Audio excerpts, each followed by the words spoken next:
तो आज हम लोग कैलकुलस का जो बेसिक्स होता है, यानी कैलकुलस के बगैर फिज़िक्स कंप्लीट है ही नहीं, कह सकते हैं फिज़िक्स अधूरी है। अगर आपने कैलकुलस नहीं पढ़ी है तो आप फिज़िक्स को अच्छे से समझ ही नहीं सकते हैं, बल्कि 11th-12th में तो उसके बगैर काम ही नहीं चलना है। तो कुछ बेसिक्स हम लोगों ने, जैसे सिलेबस हमारा काफ़ी आगे चल रहा है और सीबीएसई में तो जैसे कंप्लीट ही कर लिया हमने, और आईसीएसई में भी टर्म 1 का कंप्लीट हो चुका है ऑलरेडी और रिवीजन भी चल रहा है। तो हम लोग ये टाइम वीक में एक बार या 2 बार निकाल सकते हैं कि जब हम थोड़ा एडवांस लेवल की चीज़ें जो हमें 11th में काम आनी हैं उनको थोड़ा उसके बेसिक्स को क्लियर करते हुए चलें, ताकि जब हम 11th में पहुँचे तो हमें एडवांटेज हो पहले से। वहाँ पे जो बेसिक मैथमेटिकल टूल पढ़ाए जाते हैं आपको, वो जब आपको पढ़ाए जा रहे होंगे ना, तो वो रिवीजन का काम करेंगे खाली आपके लिए, क्योंकि उसके बेसिक्स आपने अभी कवर कर लिए होंगे पहले ही। ये एडवांटेज हमारे पास सिर्फ इसीलिए क्योंकि हमारा सिलेबस काफ़ी आगे चल रहा है, ठीक है, अदरवाइज़ हम नहीं कर पाते। तो ये सोचा है कि आपको वीक में 1 या 2 क्लासेस अगर इसकी मिलती रहेंगी तो आपका जो मैथमेटिकल पोर्शन है, जो मैथ्स फिज़िक्स में यूज़ होती है और जहाँ जहाँ पे यूज़ होती है, वो सारा बेसिक्स हम आपको 10th में ही करा देते हैं।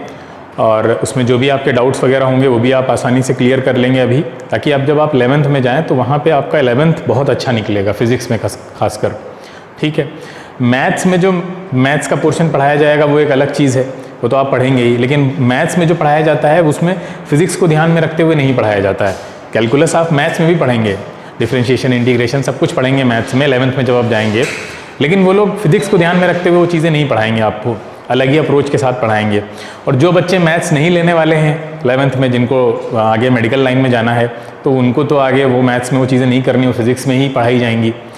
तो काफ़ी एडवांटेज होता है उन बच्चों के लिए जो ये कैलकुलस का पोर्शन या जो मैथमेटिक्स जो यूज़ होने वाली है 11th क्लास में फ़िज़िक्स में या 12th में, तो वो आप अगर 9th-10th में बच्चे कर लेते हैं तो वो आगे ही रहते हैं, पहले दिन से वो आगे रहते हैं, ठीक है। तो आपके पास बहुत अच्छा मौका है। हम लोग इस साल, अभी हमारे पास काफ़ी टाइम पड़ा हुआ है, तो हम लोग धीरे धीरे भी करेंगे। अगर वीक में 1 या 2 क्लासेस भी करते रहेंगे तो हम काफ़ी कुछ कवर कर लेंगे by the end of this year, ठीक है, जब ये सेशन जो आपका होगा 10th वाला। तो इसकी पहली क्लास है आज, ठीक है, और ये मैंडेटरी इसीलिए सबके लिए नहीं रखी गई है।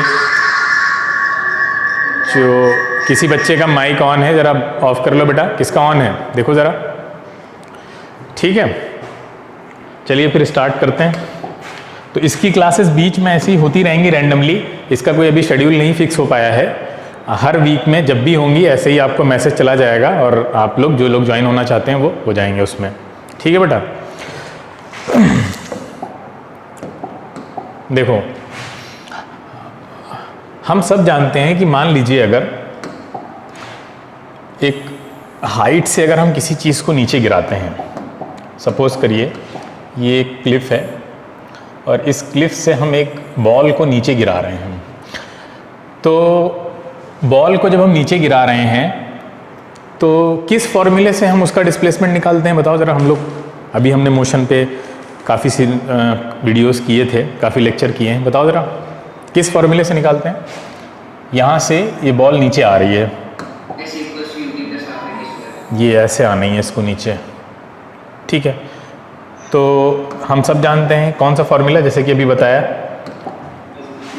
हाँ, S = UT + ½ AT²।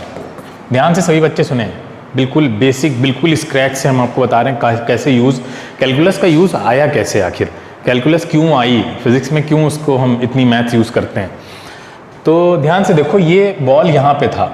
अच्छा, जब ये बॉल यहाँ पे था, मान लीजिए टाइम हम इधर लिख रहे हैं और डिस्प्लेसमेंट इधर लिख रहे हैं, तो जब ये यहाँ पे था, अपनी पोजीशन पे था, मान लो ये A पोजीशन है, A पोजीशन पे इसका टाइम कितना होगा बेटा, 0 होगा।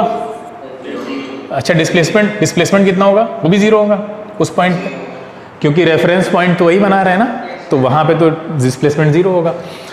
अच्छा, फिर उसके बाद हम यहाँ पे 1 सेकेंड मान लेते हैं इसको, ये 2 सेकेंड मान लेते हैं और ये मान लेते हैं 3 सेकेंड। ये A से अगर हम आपसे पूछें कि जो फ्री फॉल, अभी फ्री फॉल कर रहा होगा ना, ये तो कंफर्म है ना, यहाँ से जब नीचे गिर रहे हैं, हाँ, फ्री फॉल में फ्री फॉल की जनरल डिस्प्लेसमेंट की इक्वेशन क्या बनेगी, सब बच्चे बना लेंगे, बताओ जरा। और जहाँ पे, हाँ बिल्कुल, s इज इक्वल टू ये 0 हो जाएगा प्लस हाफ, और नीचे गिर रहा है तो g ले लेते हैं यहाँ पे, है ना। तो देखा जाए तो ये हाफ GT स्क्वायर बनती है, ये सबको पता है ना। अच्छा, अगर हम और अपनी कन्वीनियंस के लिए g को उठा के हम 10 ले लेते हैं यहाँ पे, तो क्या बन जाएगी हमारे पास फाइनली इक्वेशन 5t स्क्वायर। बस ठीक है, सब लोग ध्यान रखें इसका, इसी से हम आगे चलेंगे। ये जनरल इक्वेशन है। जनरल इक्वेशन का मतलब ये होता है कि आप इसमें t की वैल्यूज को पुट करते चले जाइए, करस्पॉन्डिंगली आपको क्या मिलता चला जाएगा, हर एक पॉइंट का डिस्प्लेसमेंट मिलता चला जाएगा, है ना भाई। अगर आप ये पता करना चाहते हैं कि बताएं t is equal to 1 second में कितना डिस्प्लेसमेंट हुआ। अच्छा, आपको ये पता है ना, जो डिस्प्लेसमेंट होता है वो किसी पर्टिकुलर पॉइंट का नहीं होता है, बल्कि दो पॉइंट के बीच का डिफरेंस होता है ना। ये तो क्लियर है। तो अगर हम यहाँ से ये कहें कि बताइए ये यहाँ से यहाँ कितना फॉल किया, यानी ये t is equal to 1 second में कितना फॉल किया, तो t is equal to 1 second नहीं, बल्कि उसको बोला जाएगा 0 to 1 सेकेंड के ड्यूरेशन में, है ना। 0 to 1 सेकेंड की ड्यूरेशन में कितना फॉल हुआ, तो कितना फॉल हुआ, अगर हम S1 निकालें तो कितना आएगा बताओ जरा, ये वाली लेंथ कितनी आएगी 5, और t की जगह पे 1 रख दीजिए आप, तो कितना आ जाएगा 5 मीटर।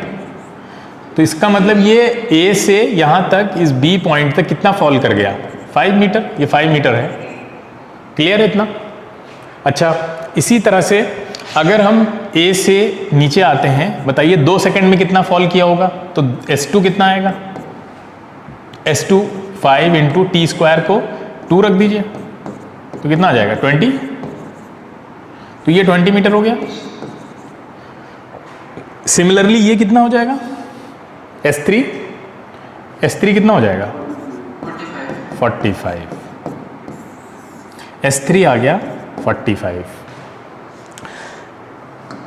चलो इसका एक ग्राफ भी बना लेते हैं साथ साथ यहाँ पे। हाँ बेटा, कोई डाउट? 45 कैसे आया?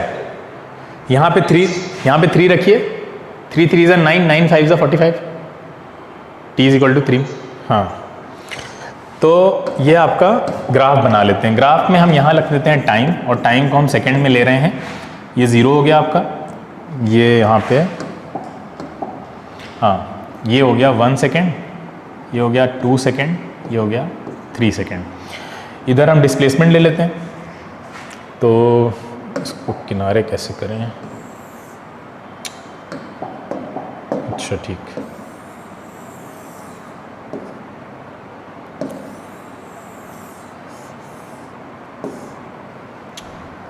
छोड़ो हटाओ। यहाँ पे ले लेते हैं डिस्प्लेसमेंट, और ये पहला मानते हैं 10, और ये हो गया 20, 30, 40, और ये हो गया आपका यहाँ पे 50। ठीक है। अब देखिए पहले 0 to 1 के बीच में कितना है 5 है ना, बोलिए 0 to 1 के बीच में कितना चला है 5 चला है। ये आपका डिस्प्लेसमेंट है और ये हो गया टाइम। चलिए अभी इसका काम होगा, आगे यूज़ करेंगे। अच्छा ये बताओ, ये 0 to 5 निकाला हमने, 0 to 20 निकाला, मतलब ये जो डिस्प्लेसमेंट आ रहा है वो मीन जहाँ से ओरिजिनल जो रेफरेंस पॉइंट है वहाँ से हम कैलकुलेट कर रहे हैं ना सबका। 5 जो है वो 0 से है, और ये 20 भी 0 से है, और ये 45 भी कहाँ से है 0 से है ना। सारी डिस्टेंसेस तो वहीं से है ना, ये ध्यान रखने वाली बात है। ये वाली, ये ऐसे हैं सारी डिस्टेंसेस, जितनी भी हमने ली हैं ये सारी 0 से ली हैं डिस्टेंसेस। ठीक है। अच्छा एक और अगर हम बीच का मान लेते हैं यहाँ पे कि 1 और 2 के बीच में 1.5 होता है, तो ज़रा बताओ 1.5 पे कितना डिस्टेंस होगा, यहाँ पे कितना डिस्प्लेसमेंट हुआ होगा, बताइए निकाल के जल्दी।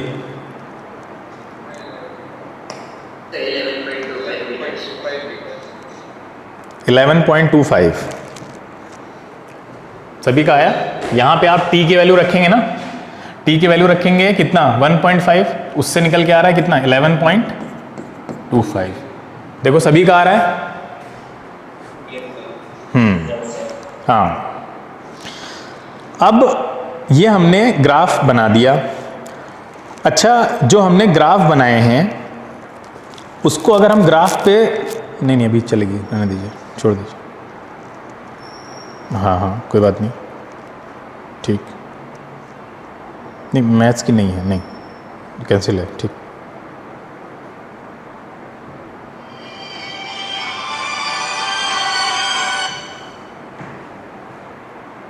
ठीक है, ठीक।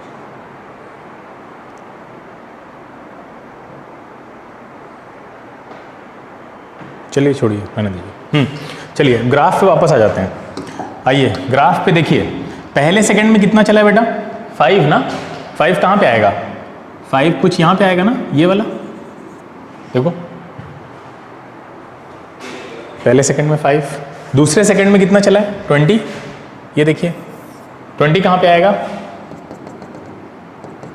ये कुछ यहाँ पे। फिर 1.5 में भी है, 1.5 का ही बनाया जा सकता है, यहाँ पे कहीं आएगा, बोलिए ये आएगा। और थर्ड सेकंड में कितना है? 45, तो 45 आपका कुछ ऐसे आएगा। तो आपको नहीं लग रहा है ये ग्राफ कुछ आपका इस तरह से जा रहा है?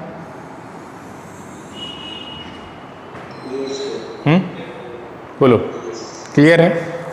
अच्छा सबसे पहले ये बताओ, ये डिस्प्लेसमेंट टाइम ग्राफ है ना, बोलो। और डिस्प्लेसमेंट टाइम ग्राफ में ये स्लोप क्या देता है? हाँ वेलोसिटी देता है।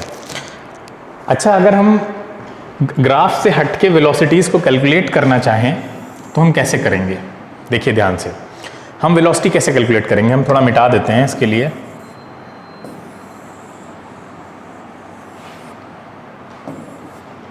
ठीक है, हाँ वेलोसिटी अगर हमको कैलकुलेट करना है तो ज़रा बताइए हमको 0 to 1 के बीच में कैसे कैलकुलेट करें? वेलोसिटी का फॉर्मूला सबको पता है क्या होता है? क्या होता है? Displacement divided by time. Time लिखें या डेल्टा टी लिखें? टाइम होता है या चेंज इन टाइम होता है? टाइम इंटरवल होता है। डिस्प्लेसमेंट को टाइम इंटरवल से डिवाइड करते हैं या टाइम से करते हैं खाली? अरे इतनी बेसिक सी बात। अच्छा डिस्प्लेसमेंट क्या है? चेंज इन डिस्टेंस है ना, डिस्टेंस में जो चेंज आया उसी को डिस्प्लेसमेंट बोलते हैं। तो चेंज जब डिस्प्लेसमेंट में चेंज हो रहा है तो टाइम में चेंज नहीं होगा? बोलो, जो ऑब्वियस सी बात है। तो इसका मतलब ये है कि अगर हम वेलोसिटी निकालना चाहते हैं तो वो भी उसके लिए हमें कितने टाइम पते होने चाहिए मिनिमम? 2। क्या 2 से कम में वेलोसिटी निकाली जा सकती है? 2 से कम में चेंज ही नहीं मिलेगा, है ना? 2 से कम में चेंज कहाँ मिलेगा? चेंज के लिए there has to be 2 time at least, ठीक है? अब क्या चीज? क्या v equal to g t? किससे निकाल सकते हैं? तो वहां t जो होता है वो टाइम इंटरवल होता है, पता है? तो फिर कैसे निकाल दोगे? वहां भी तो 2 टाइम चाहिए ना। अब देखिए यहाँ पे आपको वेलोसिटी निकालनी है तो सबसे पहले हम चलो 0 to 3 सेकंड निकालें तो कितनी आएगी बताओ जरा? 0 to 3 सेकंड के बीच की वेलोसिटी बताओ, v1 मान लेते हैं, चलो कितनी आएगी? 0 to 3 सेकंड के बीच का डिस्प्लेसमेंट कितना होगा? 45 माइनस 0 है ना, तो 45 हो जाएगा। और टाइम कितना होगा बताइए? 3 माइनस 0 3 सेकंड, यानी कितना हो जाएगा? 15। हाँ अब चलिए नेक्स्ट देखिए, 0 to 2 बताइए कितना आएगा? 0 to 2 डिस्प्लेसमेंट 10 और नीचे 2, कितनी आ गई? सही किया? 10 कहाँ से आएगा? हाँ कितना होगा? 20 माइनस 0 यानी 20 तो हुआ, ये हो गया 10 मीटर पर सेकंड। सही है? हाँ सही है, 10 मीटर पर सेकंड निकाल लिया हमने। अच्छा 1 और 2 के बीच में निकालो तो कितनी आएगी?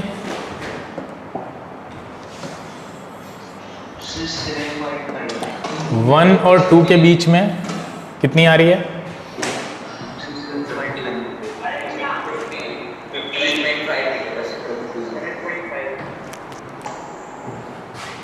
1 और 2 के बीच में 15 ना, ऊपर लिख देते हैं पहले।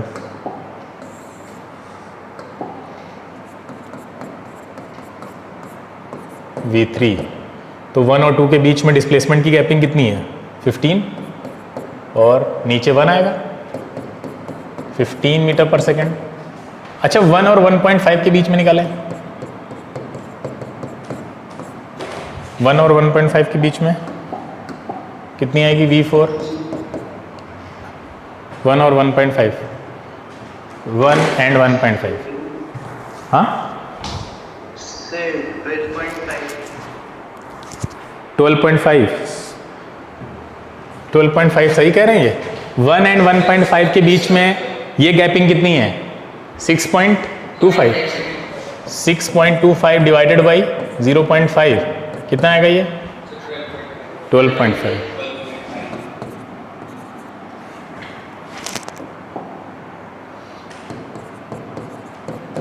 अब एक चीज़ देखो तुम लोग, हमने जो पहली वेलोसिटी निकाली थी, ठीक है, उसके बाद फिर निकाली वेलोसिटी। जैसे जैसे हम वेलोसिटीज़ में 1 के करीब जा रहे हैं वेलोसिटी में चेंज दिख रहा है। देखो पहले वेलोसिटी आई थी पूरी जर्नी की 15 ना, पूरी जर्नी की है ना ये 3 सेकंड तक की 15 मीटर पर सेकंड। उसके बाद हम और करीब पहुंचे 0 to 2 के बीच में तो वो 10 मीटर पर सेकंड हो रही है। और करीब जा रहे हैं 1 के, v3 निकाली हमने 15 मीटर पर सेकंड है। और करीब जा रहे हैं 12 मीटर पर सेकंड है। ये जो सारी वेलोसिटीज़ आपको दिख रही हैं ये क्या हैं, एवरेज वेलोसिटीज़ हैं, बोलो हैं क्या हैं ये, एवरेज वेलोसिटी है या नहीं है, हाँ एवरेज है भाई। एवरेज ऐसे ही तो लेते हैं हम लोग, एवरेज में क्या लेते हैं टोटल डिस्प्लेसमेंट, यानी आप इनिशियल पोजीशन पे कहाँ थे और फाइनली कहाँ पहुँचे उसके बीच का डिफरेंस टोटल डिस्प्लेसमेंट दे देता है। इनिशियली आप कितने बजे स्टार्ट किया था आपने और फाइनली जहाँ पहुँचे वो कितना टाइम हो गया उसके बीच का डिफरेंस, टाइम डिफरेंस और डिस्टेंस का डिफरेंस, उसको डिवाइड कर देते हैं वेलोसिटी निकालने में। यही करते हैं ना, बताइए वेलोसिटी कैसे निकालते हैं। वेलोसिटी में 2 पॉइंट का डिस्प्लेसमेंट कितना लिया आपने और उस डिस्प्लेसमेंट होने में कितना टाइम लगा आपको, कितना टाइम इंटरवल में आपने किया। उस टाइम इंटरवल को आप कितना भी ले सकते हैं, छोटा ले लीजिए बड़ा ले लीजिए, लेकिन वो क्या कहलाएगा, एवरेज वेलोसिटी निकाल रहे हैं ना। लेकिन आप ये बताइए कि अगर हम किसी एक पर्टिकुलर पॉइंट की वेलोसिटी आप अगर निकालना चाहते हैं, सपोज करिए हम यहां की वेलोसिटी निकालना चाहते हैं 1 की, यहां की ये 5 मीटर की, क्या निकाल सकते हैं? क्यों क्यों क्यों नहीं निकाल सकते, रीजन क्या है? एक एक लोग एक एक बेटा एक बच्चा है, बोले हाँ बोलिए।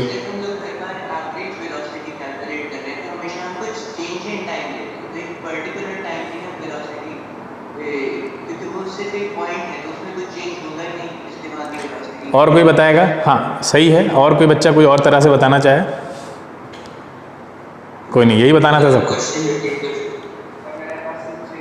क्वेश्चन ये है कि हम क्या इस पॉइंट पे, इस बी पॉइंट पे एवरेज वेलोसिटी निकाल सकते हैं, या वेलोसिटी निकाल सकते हैं, एवरेज छोड़ो वेलोसिटी निकाल सकते हैं?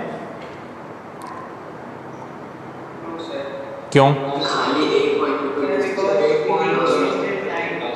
हाँ एक पॉइंट पे अगर आप चेंज निकालने जाओगे तो 0 मिलेगा है, और ऊपर डिस्प्लेसमेंट भी 0 नीचे भी 0, तो कोई मतलब ही नहीं बनता है ना। इसका मतलब हम लोग, हाँ हम लोग किसी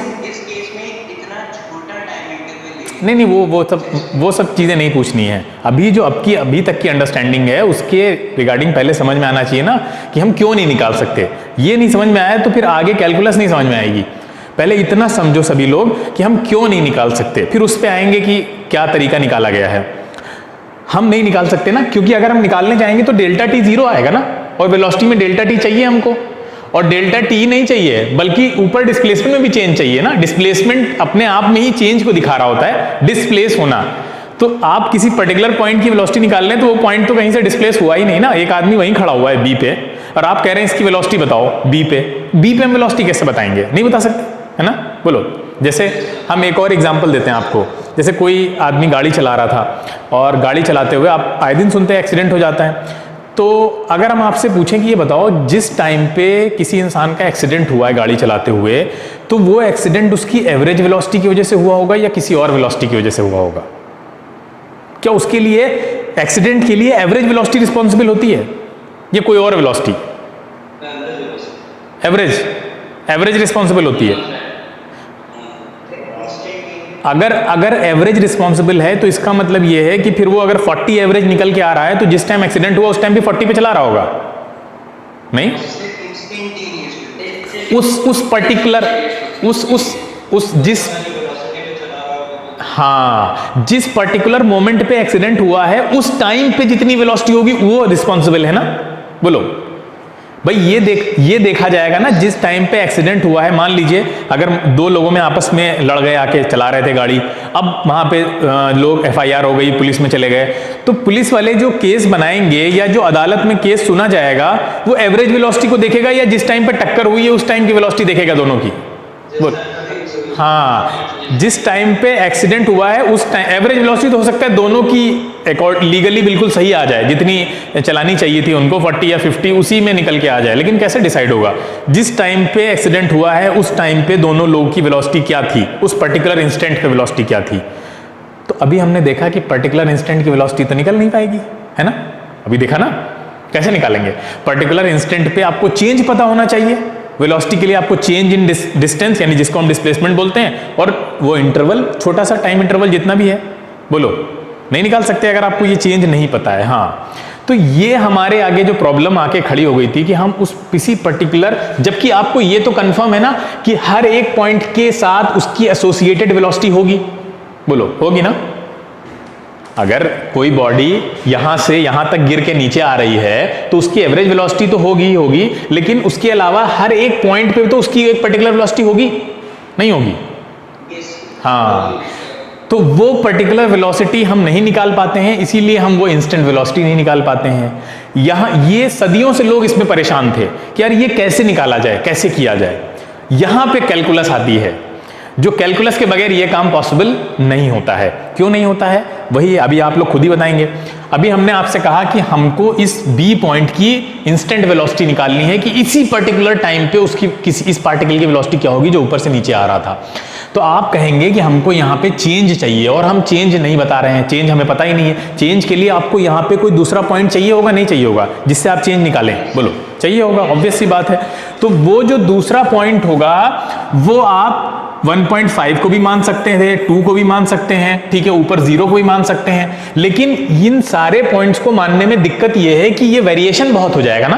बोलो, वेरिएशन बहुत हो जाएगा। अगर आप 1.5, हाँ, मतलब अगर आप देखिए एक चीज सुनो सभी लोग, अगर हम 1 के साथ 2 को पॉइंट मान लें करीब वाला, तो इसको मानकर जो इंटरवल लेंगे और उससे जो वेलोसिटी आएगी वो 1 से काफी दूर की होगी, 1 और 2 के बीच की होगी कहीं की। लेकिन अगर हम 1.5 को माने, बताओ 1 और 1.5 और 1 और 2 इनमें से एक्यूरेट वैल्यू ज्यादा कौन देगा दोनों में, इंटरवल में? हाँ, अच्छा 1.5 से भी करीब चले जाएं, 1.25 ले लें, ये और एक्यूरेट देगा, बोलो, है ना। इसका मतलब ये है कि हम 1 के जितना करीब कोई पॉइंट ले लें वो उतना एक्यूरेट देगा ना डिस्टेंस, वो सॉरी वैल्यू, उतना एक्यूरेट वैल्यू देगा। बोलिए, इतनी बात समझ में आ रही सब बच्चों को? अगर डाउट है तो बताओ, फिर से समझा दें। आप उस पॉइंट के करीब करीब बहुत बहुत नियर अबाउट का कोई पॉइंट मान लें जिससे आपको वो डिफरेंस वाला मसला हल हो जाए जो फंसा हुआ है अभी, कि हम चेंज कैसे लेंगे। चेंज के लिए दूसरा पॉइंट होना पड़ेगा, कोई ना कोई मानना पड़ेगा। वो पॉइंट 1 के बहुत करीब होना चाहिए। लेकिन एक दिक्कत यहां पे आके खड़ी हो गई, ये हो गई कि हम जिसको करीब समझ रहे हो जरूरी नहीं आपके लिए वो भी वो करीब हो, आप कोई और करीब मान लो हमने माना एक पॉइंट 1 के बहुत पास कि 1.01, ये बहुत करीब है ना 1 के, बोलो, है ना। अरे एक पास है ना। आप बोले कि नहीं हमारे हिसाब से 1.001 मानना चाहिए, ये आपका करीब है, ये मेरा करीब है। अब हो गई लड़ाई, बोलो, हो गई ना दिक्कत। भाई ऐसे तो दुनिया में इस मसले पे एग्रीमेंट बनेगा ही नहीं। कोई कहेगा नहीं मेरे हिसाब से ये होना चाहिए, और यही नहीं है, 1 के करीब एक और पॉइंट भी है, कौन सा बताओ? 0.99, ये भी तो है ना भाई, ये भी करीब है। तो मतलब उसके करीब में ही इनफाइनाइट नंबर ऑफ पॉइंट्स आ रहे हैं, तो फिर कैसे माना जाए, कैसे एक ऐसा यूनिवर्सल रूल बनाया जाए जिसको सब मान लें। तो अब यहां पे क्या किया गया कि न्यूमेरिक वैल्यू को हम नहीं मानेंगे। हाँ, हमने कहा कि हम न्यूमेरिक वैल्यू नहीं मानेंगे, हम एक यूनिवर्सल फॉर्मूला बनाएंगे जिसके अंदर वैल्यू डालते जाओ और निकलते जाएगा अपना जो भी आपको चाहिए। जैसे कि ये एक जनरल फॉर्मूला बना है 5t² वाला, है ना, 5t² जनरल फॉर्मूला बन गया। अब g की वैल्यू तो सब मानते हैं कि भाई वो 10 या 9.8 मान सकते हैं। अब t की वैल्यू आप रखते चले जाइए, आपको उसके करस्पॉन्डिंगली क्या मिल जाएगा, डिस्प्लेसमेंट मिलता चला जाएगा। ऐसे ही हम इस प्रॉब्लम को सॉल्व करने के लिए भी कोई जनरलाइज्ड रूल अगर बना दें, ठीक है, कि वो एक पर्टिकुलर इंस्टेंट की वेलोसिटी निकालने के लिए जो हमको छोटा सा चेंज चाहिए, उसके लिए जो अगला छोटा सा पॉइंट आपको मानना है, वो ऐसा जनरल बना दें हम कि फिर उससे एक नया फॉर्मूला निकला है इंस्टेंट वेलोसिटी का भी। जैसे फॉर्मूला इसका होता है ना, एवरेज वेलोसिटी का फॉर्मूला क्या होता है, displacement divided by time interval या टाइम। तो ऐसे ही अगर हम इंस्टेंट वेलोसिटी के लिए भी कोई फॉर्मूला ड्राइव कर दें तो फिर ये झगड़ा खत्म हो जाएगा कि हमको कहां मानना है कहां नहीं मानना है। इसके लिए क्या किया गया वो हम देखते हैं। अब देखिए, इसके लिए सबसे पहला काम ये किया गया कि हमें क्या करना होगा। यहां पे देखिए, ध्यान से सभी लोग ध्यान से सुने। अब यहां पे आगे काफी इंपॉर्टेंट पॉइंट है। जैसे हमने यहां पे क्या लिया था, 0 लिया था और ये था 1 आपका, ठीक है। हमने क्या किया, और यहां पे दूसरी साइड पे क्या चल रहा था, आपकी डिस्टेंस चल रही थी। ये कितनी डिस्टेंस उसने कवर की है यहां पे। अब हमने क्या किया कि हम इस पॉइंट पे, इस बी पॉइंट पे ये पता करना चाहते हैं, यहां सभी 0 है, एस भी 0 है, यहां टी भी 0 है। ये 1 सेकेंड में कि बी पॉइंट पे जो उसने यहां से यहां तक कितनी डिस्टेंस कवर की है, 5 मीटर की, है ना, 5 मीटर आया था। तो इस पॉइंट पे एवरेज वो इंस्टेंटेनियस वेलोसिटी, यानी उस इंस्टेंट पे उसकी वेलोसिटी क्या होगी, तो हमको चेंज के लिए उसके करीब करीब एक छोटा पॉइंट मानना पड़ेगा। तो हमने क्या मान लिया, ये पर्टिकुलर टाइम था t, मान लेते हैं ये 0 to t टाइम में यहां तक चला, तो t के बगल में एक छोटा सा टाइम मान लेंगे, उसको हम बोल देते हैं dt। क्या बोल देंगे, dt मतलब बहुत छोटा टाइम, t के बाद जस्ट बाद आने वाला एक टाइम है dt टाइम में इधर जो डिस्प्लेसमेंट इसने कवर किया उसको हमने ds मान लिया। s मतलब होता है डिस्प्लेसमेंट, s का बहुत छोटा कंपोनेंट, इसको बोलते हैं differential element of s। Differential element मतलब अगर s को डिफरेंशिएट करो, छोटे छोटे टुकड़ों में तोड़ो, तो सबसे छोटा वो टुकड़ा होगा, उसको हमने ds बोल दिया। अच्छा, बड़े टुकड़े को क्या बोलते थे, अब तक कोई बताएगा, बड़े टुकड़े को क्या बोलते थे, बड़े टुकड़े को क्या बोलते थे, अरे डेल्टा s बोलते थे। डेल्टा एस क्या दिखाता था, बड़ा डिस्प्लेसमेंट, तो छोटे डिस्प्लेसमेंट को हमने डेल्टा एस की जगह क्या मान लिया, ds मान लिया। इसी तरह से डेल्टा t, बड़ा डिस्प्लेसमेंट का जो इंटरवल, टाइम इंटरवल होता था, डेल्टा t होता था, उसका छोटा इंटरवल हमने क्या मान लिया, dt। ठीक है, बोलो, इतनी बात समझ में आई सबको कि हमने छोटा सा उसके बहुत पास में एक टाइम माना dt, एक अभी हम फॉर्मूला ड्राइव कर रहे हैं उसके लिए माना गया है, और उस dt टाइम में जो डिस्प्लेसमेंट हुआ है वो कितना है, ds है। बोलो, इतनी बात समझ में आई सबको। और जो फॉर्मूला ड्राइव किया था जनरल, वो क्या था, 5t² था, ये याद है, भूल गए अभी पीछे, हाँ ठीक है, याद है। अब देखिए यहां पे हमको वेलोसिटी के लिए क्या चाहिए, चेंज इन टाइम, और इधर डिस्प्लेसमेंट में जो भी चेंज आ रहा होगा वो चाहिए होता है। अब हम क्या करेंगे, s इज इक्वल टू कितना है हमारे पास, 5t² है, ठीक है। ds कैसे निकालें, ds क्या है, ds क्या होगा, अच्छा पता, हाँ वापस आते हैं, कहां पर थे हम लोग। ये देखिए, ये वाला टाइम हमने t मान लिया, तो ये वाली डिस्प्लेसमेंट को हम मान लेते हैं s, क्योंकि जनरल फॉर्मूला है तो हम लोग अभी 5 और 1 को भूल जाते हैं। यहां से यहां तक डिस्प्लेसमेंट s हुआ था। अब हम पर्टिकुलर b पॉइंट पे पता करना चाहते हैं इंस्टेंटेनियस वेलोसिटी क्या है, तो हमने उसके जस्ट पास में एक छोटा सा डिस्प्लेसमेंट मान लिया, कितना हुआ है, s के बाद कितना और डिस्प्लेसमेंट हुआ है, ds हुआ है। तो हम निकालना चाहते हैं क्या, ds नहीं, हमें निकालना होगा s प्लस ds कितना होगा। s प्लस ds हम कैसे निकालेंगे, s प्लस ds कैसे निकालेंगे, हाँ हाँ बोलो। s प्लस ds के लिए हमें क्या चाहिए होगा, टाइम t में नहीं हुआ है ना s प्लस ds, हाँ s प्लस ds जो हुआ है वो किस टाइम में हुआ है बेटा, t प्लस dt टाइम में ना। अरे ये पूरा टाइम कितना है, t प्लस dt, बोलो, यहां से यहां तक का पूरा टाइम कितना है, ये वाला, भाई ये वाला t है, यहां से यहां तक t है, और यहां से यहां तक कितना है, dt है, तो t प्लस dt, तो यहां पे कितना लिखेंगे हम, यहां पे t प्लस dt का होल स्क्वायर। चलो खोलते हैं स्क्वायर, कितना आएगा, ये 5 हो गया, ये हो गया t², ये कितना होगा 2 into T D T plus D T का होल स्क्वायर। बोलो इतनी बात समझ में आई? ये कैसे किया जल्दी बताओ, स्टेप बाय स्टेप जल्दी से, टाइम थोड़ा सा बचा है हमारे पास। सब बच्चे बताएं जल्दी से, ये हम कहाँ से ले आए? ये क्लियर हुआ? नहीं नहीं नहीं, ए प्लस बी का होल स्क्वायर तो क्लियर होगा। ये एस प्लस डी एस की जो वैल्यू रखी है ये क्लियर हुआ? हाँ, अब देखो ध्यान से सुनो, आपको पता है जो dt है वो बहुत छोटा है।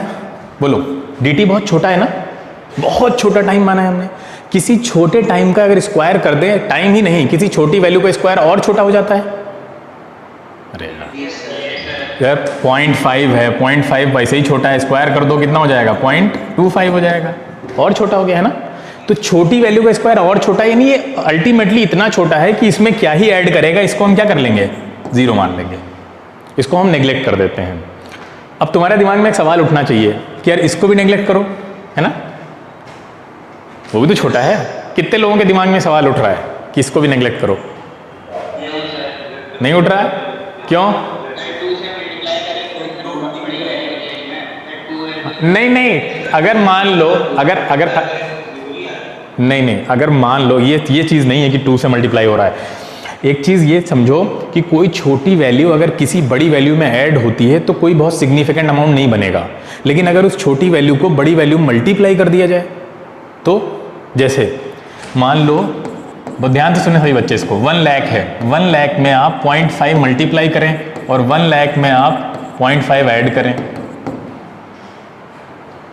किसको नेग्लेक्ट करना आसान है? ये वाला ना, इसको नेग्लेक्ट करना आसान है। इसको कहाँ नेग्लेक्ट कर दोगे? इसने तो उठा के पूरा अमाउंट 50,000 बना दिया है ना, आधा कर दिया है। तो छोटी वैल्यू जब किसी बड़ी वैल्यू में मल्टीप्लाई होती है तो बड़ा सिग्निफिकेंट चेंज आता है, लेकिन अगर उस वही वैल्यू को उसमें ऐड करो तो कोई सिग्निफिकेंट चेंज नहीं आता है। क्लियर है? अब बात समझ में आई? तो ये जो dt है इसको हम इसलिए नेग्लेक्ट कर रहे हैं क्योंकि इसका एडिशन कोई बहुत बड़ा चेंज नहीं लाएगा, लेकिन जो मल्टीप्लाई कर रहा है dt किसी भी वैल्यू में, वो फिर आप छोड़ नहीं सकते। बोलो क्लियर है इतनी बात? हाँ, अब देखिए यहाँ पे तो अल्टीमेटली ये क्या बन गया हमारे पास? ये बन गया 5t² प्लस 10t dt। इतनी बात समझ में आई? s प्लस, हमको तो क्या चाहिए? ds।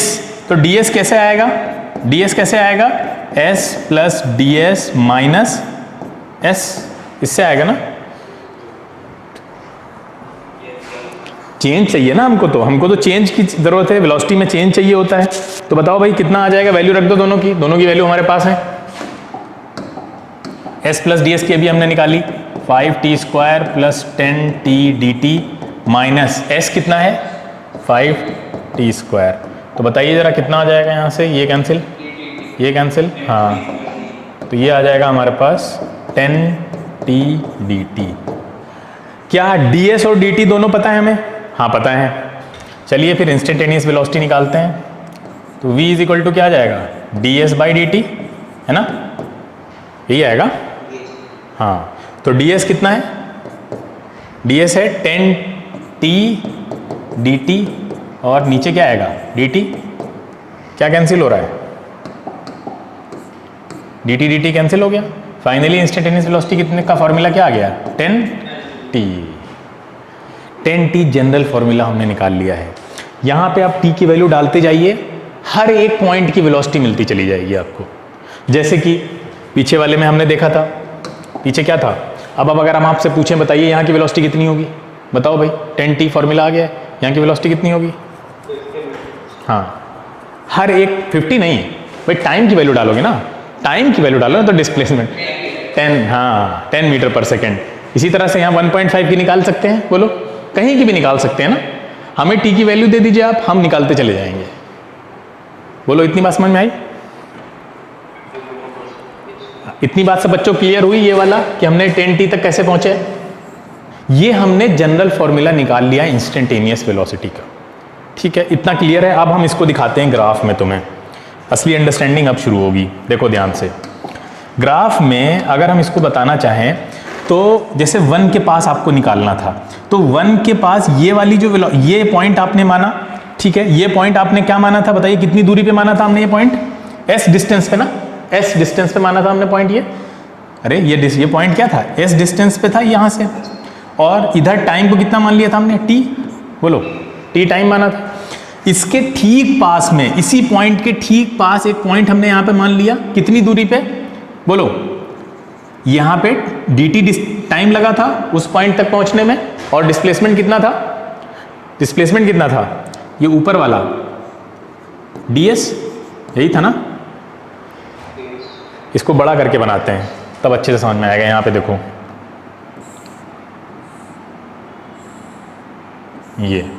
ये टाइम t था, ये dt था, और ये वाली जो डिस्टेंस थी वो कितनी थी, s थी, है ना, ये वाली डिस्टेंस s थी, तो ये वाली छोटी डिस्टेंस कितनी हो गई थी, ds, और ये वाला टाइम कितना था नीचे वाला, dt। ds बाई dt किया, क्या निकल के आ गया, पर्टिकुलर इंस्टेंट की वेलोसिटी निकल के आ गई। ठीक है, तो इस तरह ग्राफिकली समझ सकते हैं। इसका मतलब v की वैल्यू जो आई हमारे पास वो कितनी थी, v की वैल्यू जो हमने निकाली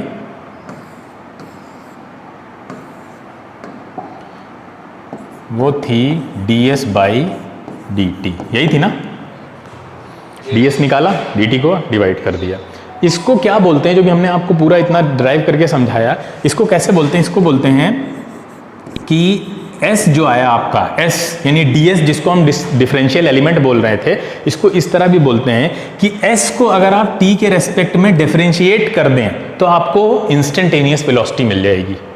किस तरह बोलते हैं कि अगर आप s को, s क्या है, डिस्प्लेसमेंट है ना, डिस्प्लेसमेंट को अगर आप t के रेस्पेक्ट में डिफरेंशिएट कर दें तो आपको क्या मिल जाएगी, इंस्टेंटेनियस वेलोसिटी मिल जाएगी। जो काम अभी हमने पीछे डिराइव करके किया और हमें क्या मिला, हमें 10t मिला ना, कितना मिला था, 10t या 5t, 10t, हाँ 10t।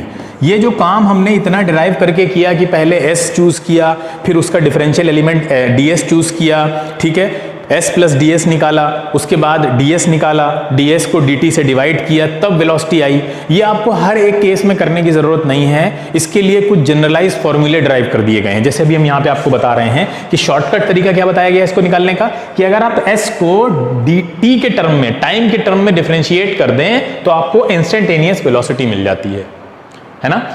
अच्छा, जनरल इक्वेशन क्या थी हमारे पास पुरानी, ये थी ना, ये देखो ध्यान से, 5t स्क्वायर थी ना, बोलिए, जनरल इक्वेशन 5t स्क्वायर थी। 5t स्क्वायर से हम लोग लंबा चौड़ा मेथड फॉलो करते हुए कहां पहुंचे थे, 10t तक, ये तो याद है भाई, 10t तक यहीं से पहुंचे थे ना हम लोग।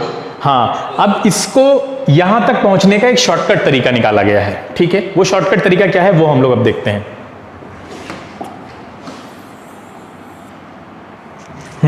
शॉर्टकट तरीका ये है कि अगर जैसे 5t स्क्वायर है तो किसी की भी पावर अगर लगी हुई है, ठीक है, कोई इस तरह का फंक्शन आपको दे रखा है, ठीक है, डिस्प्लेसमेंट का टाइम के टर्म में, ये डिस्प्लेसमेंट टाइम के टर्म में है ना, डिस्प्लेसमेंट टाइम के टर्म में दे रखा है आपको, और आपसे मान लो इंस्टेंटेनियस वेलोसिटी पूछ रहा है, ठीक है, किसी भी इंस्टेंट पे, मान लीजिए t is equal to, question दिया हुआ है कि t is equal to 2 second पे इंस्टेंटेनियस वेलोसिटी बताइए।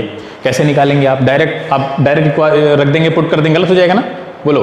अगर आपने t is equal to 2 second direct इस इक्वेशन में पुट कर दिया तो जो डिस्प्लेसमेंट निकल के आएगा वो गलत होगा, सही होगा, गड़बड़ होगा, सही नहीं निकलेगा, क्लियर है, क्योंकि वो तो एवरेज का निकल के आएगा ना। आपको पहले ये जो आपको टर्म दे रखा है इसको कन्वर्ट करना पड़ेगा किसमें, इंस्टेंटेनियस वेलोसिटी वाली इक्वेशन में। जैसे हमने v is equal to 10t यहाँ पे कन्वर्ट किया है, और 10t कन्वर्ट करने के बाद t की वैल्यू जब 2 सेकंड रखेंगे तो जो वेलोसिटी निकल के आएगी वो क्या कहलाएगी, इंस्टेंटेनियस वेलोसिटी। अरे बोलो भाई, इतना क्लियर है, इतनी बात समझ में आ रही है। हाँ, तो अब हम इसको डायरेक्ट 5t स्क्वायर को डायरेक्ट वेलोसिटी वाले टर्म में कैसे कन्वर्ट करें, ठीक है, उसके लिए हम डिफरेंशिएशन करते हैं। उसके लिए हमको डिफरेंशिएशन के कुछ रूल्स बताए गए हैं। वो रूल्स क्या हैं, जैसे दे रखा है कोई इक्वेशन आपको, s is equal to 7t to the power 4 बनाइए, यहां से क्या निकल के आएगा, ds अपॉन dt क्या निकल के आएगा बताइए। ये 4 इसके पास आ जाएगा 7 के पास, बोलो, और ऊपर क्या हो जाएगा, -1 हो जाएगा पावर की, कितना हो जाएगा ये 28t क्यूब, और ये ds अपॉन dt क्या होता है, v होता है। ये तो हम देखते हैं इंस्टेंटेनियस वेलोसिटी। इसका मतलब ये है सिंपल सा कि अगर आपको कोई भी डिस्प्लेसमेंट का टर्म दे रखा है, कोई भी लंबा चौड़ा 2t क्यूब, ठीक है, करके दिया हुआ है, और आपसे कह रहा है कि हमको इंस्टेंटेनियस वेलोसिटी निकाल के दो at t is equal to 1 second, तो कैसे करेंगे, सबसे पहले इसको डिफरेंशिएट करेंगे। कैसे, ds अपॉन dt निकालेंगे, जो कि क्या आ जाएगा बताइए, 2 इंटू 3 और ये क्या होगा 3 माइनस 1, पावर -1 हो जाती है और वो बाहर आ जाती है, क्या होगा 6 टी स्क्वायर। लेकिन अभी भी आंसर नहीं आया है, ये तो v आएगा और v कब पूछा है हमसे, t इज इक्वल टू 1 पे, तो कितना आ जाएगा आंसर 6 आ जाएगा। हाँ बोलो समझ में आया। तो आपको इस तरह से कोई भी फंक्शन दे रखा होगा s का 2t के टर्म में, तो अब आप ds अपॉन dt आराम से निकाल सकते हैं। ये शॉर्टकट तरीका है निकालने का। जो हमने आपको समझाया वो पूरा डेरिवेशन था कि एक्चुअली आया कहाँ से। ये जो फॉर्मूला है ये वाला ds की पावर n अगर है और उसको t के टर्म में अगर डिफरेंशिएट कर रहे हो, तो ये जो फॉर्मूला है ns की पावर n-1, ये जो फॉर्मूला इसका निकल के आया वो आया कहाँ से, वो हमने पीछे आपको समझाया कि ऐसे हम पहले क्या करते हैं, s के साथ एक डिफरेंशियल एलिमेंट मानते हैं ds, ठीक है, और वो डिफरेंशियल एलिमेंट जितने टाइम में है उस t के साथ भी उतना ही छोटा टाइम मान लेते हैं dt, और फिर वो ds अपॉन dt से हम क्या निकाल लेते हैं, इंस्टेंटेनियस वेलोसिटी का फॉर्मूला निकाल लेते हैं। क्लियर है, बोलो। थोड़ा बहुत तो समझ में आया होगा, पहली क्लास है अभी इस पे और क्लासेस करेंगे, क्लैरिटी आती चली जाएगी। अभी हम लोग सिर्फ डिफरेंशिएशन तक समझे हैं, इंटीग्रेशन अब समझना और आसान हो जाएगा। इंटीग्रेशन कहाँ यूज होता है, इतना क्लियर हो ना क्लियर हो तो अभी कुछ पूछ सकते हो, कोई डाउट कहीं पे भी लग रहा हो कि ये कहाँ से आ गया। हाँ हाँ, कहाँ पे ये वाले में, इसमें क्या चीज़, टी स्क्वायर हटा कैसे, t इज इक्वल टू 1 पे आपसे पूछा था इंस्टेंटेनियस वेलोसिटी, तो t की जगह 1 रख दिया हमने। t अच्छा t इज इक्वल टू कोई ना कोई वैल्यू दी होगी ना भाई, कोई ना कोई वैल्यू भी तो पूछेगा। अगर इंस्टेंटेनियस वेलोसिटी पूछेगा तो आपसे फॉर्मूला ड्राइव करने के लिए तो बोलेगा नहीं, आपको क्या करेगा, आपसे कहेगा कि बताइए इस टाइम पे बताइए कितनी होगी। तो उसके लिए पहले ये इक्वेशन लानी जरूरी है। अगर आप नहीं लाएंगे तो आप गलती से एवरेज वेलोसिटी निकाल के दे देंगे आंसर में और वो गलत हो जाएगा, ठीक है। तो एवरेज और इंस्टेंटेनियस में यही डिफरेंस है सबसे बड़ा। बोलो और कोई डाउट। करने का मतलब क्या है, क्या करने का, हाँ डिफरेंशिएट करने का मतलब क्या है। डिफरेंशिएट करने का मतलब ये है कि हम उस छोटी जगह पे पहुंच रहे हैं। देखो यहाँ ध्यान से, ये देखिए ग्राफ में हम इस 1 के बहुत पास पहुंचना चाहते हैं, बहुत पास, ताकि हम ये बता सकें कि उस 1 पर एक्चुअल में वेलोसिटी कितनी रही होगी जब वो व्हीकल चल रहा होगा कहीं पे। जैसे हमने बताया ना एक्सीडेंट हुआ, तो एक्सीडेंट जिस पॉइंट पे वो, उस पॉइंट ऑफ टाइम पे कितनी वेलोसिटी रही होगी, वो निकालने के लिए हमें वहां पे चेंज इन टाइम और चेंज इन डिस्प्लेसमेंट पता होना चाहिए। नहीं, छोटा सा ही सही लेकिन पता होना चाहिए, तभी तो निकाल पाएंगे। तो उस पॉइंट की, किसी भी एक पर्टिकुलर पॉइंट की वेलोसिटी निकालने के लिए हमें ये करना पड़ रहा है, डिफरेंशिएट करना पड़ रहा है। यानी डिफरेंशिएट का मतलब ये है कि उस छोटे एलिमेंट के पास पहुंचना। डिफरेंशिएट बोलते हो ना, वैसे भी इंग्लिश में वर्ड बोलते हैं हम लोग डिफरेंशिएट करना, यानी बहुत छोटा छोटा करके उस पर्टिकुलर पॉइंट पे पहुंचना चाह रहे हैं हम, इसलिए डिफरेंशिएशन कर रहे हैं। अब समझे, बोलो। हाँ तो बोलो, तो ये अभी हमने सिर्फ एक फॉर्मूला आपको डिफरेंशिएशन का बताया है। इसके अलावा जो साइन और कॉस के टर्म्स होते हैं उसमें अलग डिफरेंशिएशन के फॉर्मूले चलते हैं।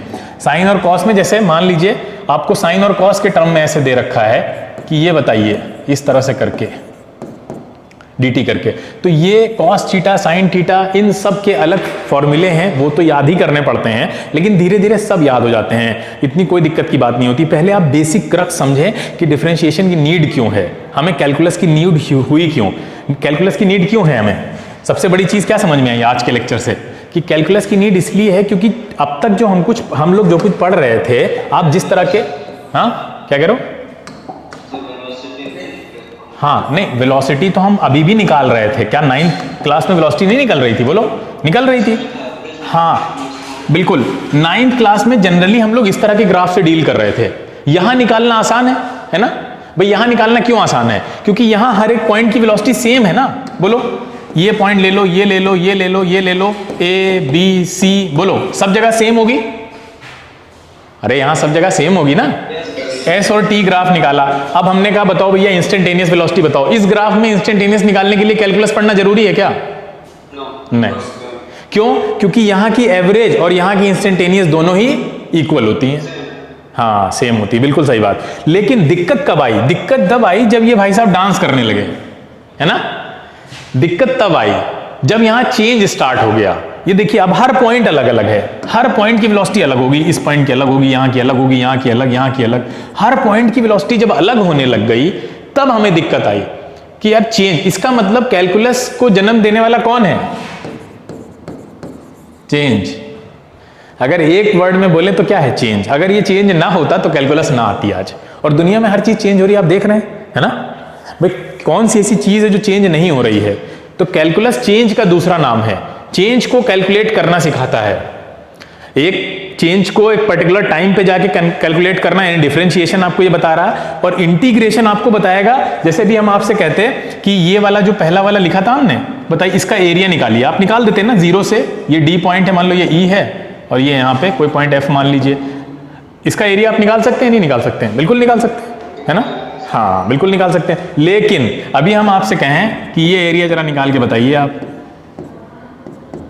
ये वाला निकाल लेंगे क्या? नहीं निकाल पाएंगे। क्यों? इसका निकालने का हम ये समझाने की कोशिश क्या कर रहे हैं, बाकी तो जुगाड़ है ही है। अब ये हम नहीं निकाल सकते, क्यों? आप ज्यादा से ज्यादा यहां तक निकाल लेंगे, है ना? फिर भी ऊपर वाला हिस्सा रह जाएगा ना, कर्व वाला। कैसे निकालेंगे? कोई फॉर्मूला नहीं बना पाए हम। तभी हमारी हेल्प के लिए यहां पे कैलकुलस का दूसरा बेटा इंटीग्रेशन आता है, वो बताता है कि हम कैसे निकालेंगे, वहां जुगाड़ है उसके लिए। तो वो हम लोग आगे आने वाली क्लासेस में इसको धीरे धीरे पढ़ेंगे कि कैसे शुरू हुआ और कैसे हम वहां तक पहुंचे। तो बिल्कुल अभी अगर किसी को कुछ बहुत भारी लग रही हो क्लास, तो परेशान होने की जरूरत नहीं, रिकॉर्डिंग देखना, और धीरे धीरे हम लोग इतना स्मूथली आगे चलेंगे कि ये सारी चीजें कुछ ही महीनों के बाद आपको बिल्कुल ऐसी हो जाएंगी, क्रिस्टल क्लियर। जैसे 9th में आपने जो कुछ भी पढ़ रखा है वो आपको परेशान नहीं करता है, ऐसे ये भी परेशान नहीं करेगा। नई नई चीज तो पहली बार में थोड़ी सी अजीब लगती है वैसे भी, नॉर्मली भी, ठीक है? तो इसकी रिकॉर्डिंग देखिएगा, जो डाउट्स आए दिमाग में, अगली क्लास फिर जब शेड्यूल करेंगे नेक्स्ट वीक में कभी, तो फिर आप लोग वहां पे पूछिएगा और फिर वहां कुछ नई चीजें भी सीखेंगे। ठीक है बेटा? चलिए आज के लिए इतना ठीक है। जैसे कैलकुलस का एक पार्ट है, हाँ क्या चीज, क्या पूछ रहे हो बेटा? डिफरेंशिएशन और ये सब। हाँ बिल्कुल बिल्कुल, कैलकुलस के पार्ट कह लीजिए, टूल्स कह लीजिए, जो भी कहना है, ठीक है? सर तो